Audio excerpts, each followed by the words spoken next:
Comment pouvez-vous reconnaître la vraie religion? Je vous donne un exemple logique. Un verre d'eau pur et un verre d'eau impur. Un verre d'eau impur qui contenant une goutte d'urine et l'autre verre d'eau pure, l'eau à laquelle s'est mélangée une impureté, sans que le goût, ni l'odeur, ni la couleur de l'eau n'échangent.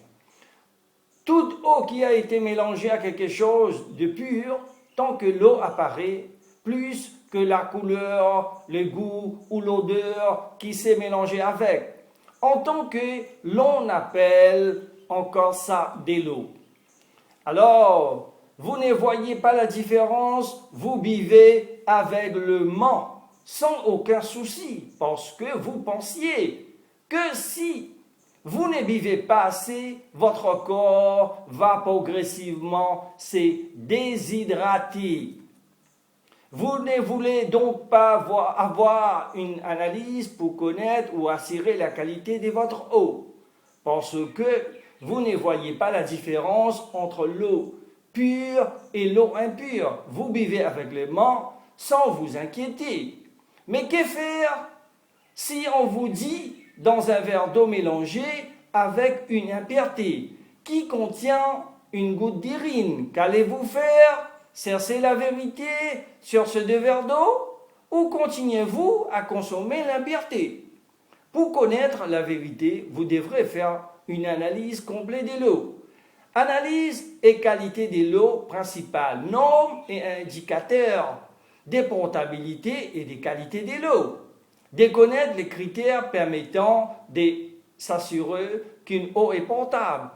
Une eau potable est une eau que l'on peut consommer sans danger pour la santé car elle ne doit être ni toxique, ni infestée des bactéries, des parasites ou des virus nuisibles pour l'homme.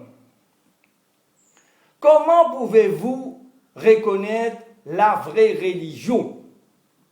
Si nous voulons connaître une religion première, nous devons d'abord savoir que cela signifie la religion.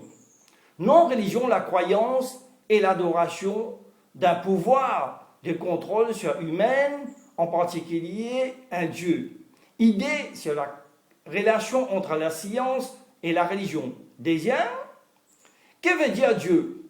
Dieu est un nom propre, il désigne l'être créateur, transcendant de l'univers, il n'y a qu'un seul, il est le Dieu unique, rien n'est comme lui, la puissance éternelle impliquée dans la création de l'univers.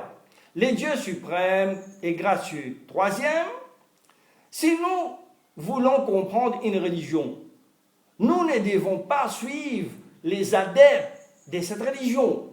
Quatrième, mais il y a les livres de la religion. Cinquième, tout livre qui est la parole de Dieu doit passer l'épreuve du temps. Sixième, analyser comment un livre de Dieu est descendu à nous. Septième, l'auteur du livre est-il identifié ou un livre anonyme? Huitième, analyse du contenu du texte. Neuvième, analyser la parole ou Dieu qui parle dans les livres ou les hommes qui parlent dans les livres. Dixième, un livre qui explique la présence d'erreurs et de contradictions. Onzième, un Dieu qui nous donne des fausses informations sur sa création. La science moderne nous dévoile la vérité. Douzième, un livre de connaissances scientifiques prouve-t-il, hors de portée des analyses scientifiques? Or, un agnostique tient d'abord compte des informations apportées par les sciences, c'est-à-dire les connaissances démontrées ou prouvées. Treizième, en analysant en principe, Dieu commande aux hommes de l'adorer avec sa parole. La question se pose alors si nous pourrions l'adorer avec des mots obscènes. Quatorzième, analyser un livre où Dieu parle est-il en contradiction avec sa propre parole? Quinzième, analyser un livre où Dieu nous donne la liberté de choisir une religion. Seizième, un livre où Dieu dit une contrainte en religion. 17e, analyser Dieu. Est-il injuste d'envoyer plusieurs religions sur la terre? 18e, analyser si les disciples d'un prophète ou rishi ou d'un avatar, etc., est au-dessous de son maître, ou s'il contredit la parole de Dieu. 19e, un livre où Dieu dit les discernements, la loi, la distinction, les critères pour juger entre les vrais et les faux. Exemple, tous les pays ont une loi pour juger le code pénal. 20e, qu'est-ce que la foi? La foi du latin fide, confiance, désigne étymologiquement fait d'avoir confiance en quelque chose ou quelqu'un.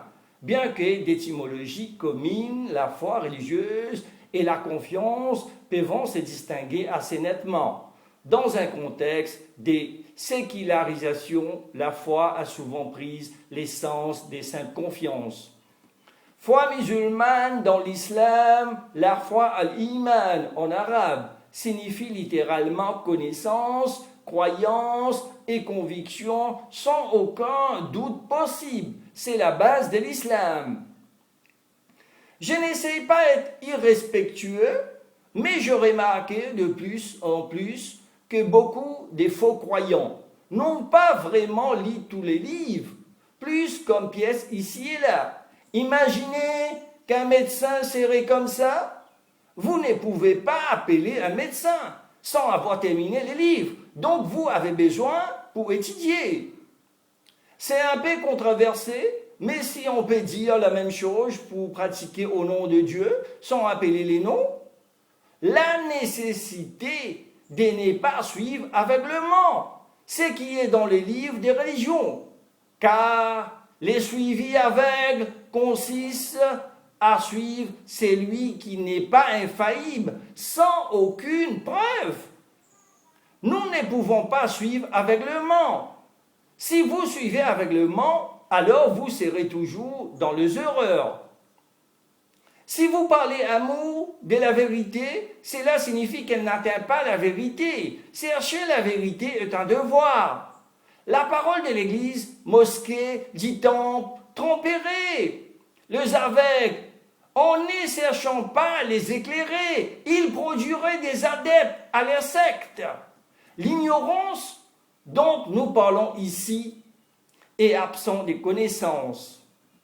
Mais si je vous disais qu'un livre divin nous indiquait qu'un plus qu'un font trois, croyez-vous à cela? Bien évidemment que non, car cela révèle de la raison humaine. Notre logique est en inadéquation avec le résultat de cette équation.